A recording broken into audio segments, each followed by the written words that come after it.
বেটি, কালিয়া নাগ আমাকে কামড় দিছে। নাগবীর। জি নাগরাজ। কালিয়া নাগ আমার মেয়েকে কামড় দিছে। তোমাদের দুজনের মধ্যে থেকে যে আমার মেয়েকে বাঁচাতে পারবে আমি তার সাথে আমার মেয়েকে বিয়ে দিব। থু। সর্দারের পিছনের বিষ উঠিয়ে নিয়েছে, কি মজা। সর্দার তাড়াতাড়ি চলেন, কালিয়া নাগের বিষ চুষতে হবে। কালিয়া নাগ, আমি ওর বিষ চুষতে পারবো না। এই নাও, এই ওষুধটা খাওয়ালে ওর বিষ নষ্ট হয়ে যাবে। কিন্তু দাঁড়াও, এর বদলে তোমাকে মণি দিতে হবে।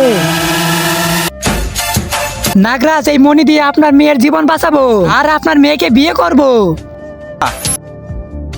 নাগরাজ, এটা তো আমার সাথে অন্যায় হচ্ছে। ওকে জীবন বাঁচানোর সুযোগ দিলেন কিন্তু আমাকে দিলেন না। আমাকেও একটা সুযোগ দিন। ঠিক আছে, আমার মেয়েকে তুমি মেরে দাও, তারপর আবার ওকে বাঁচিয়ে নিবে।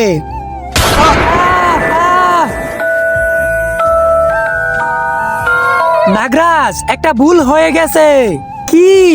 তার আগে এই ছবিটাকে যদি মন থেকে ভালোবেসে থাকো তাহলে ভিডিওতে লাইক দিয়ে চ্যানেলটা সাবস্ক্রাইব করে দাও। আর যদি সাবস্ক্রাইব না করো আমি ভাববো তুমি ছবিটাকে একটু ভালোবাসোনি। কমেন্টে বলে যাও আই লাভ আল্লাহ। আমি ওর জীবন গুলি মেরে নিছি আর এই ওষুধ বিষ নষ্ট করার কাজ করে। আরে শালা, এবার আমার মেয়ের কি হবে? শালা, তোর জন্য একটা বিয়েও করতে পারলাম না। বাঘ শালা।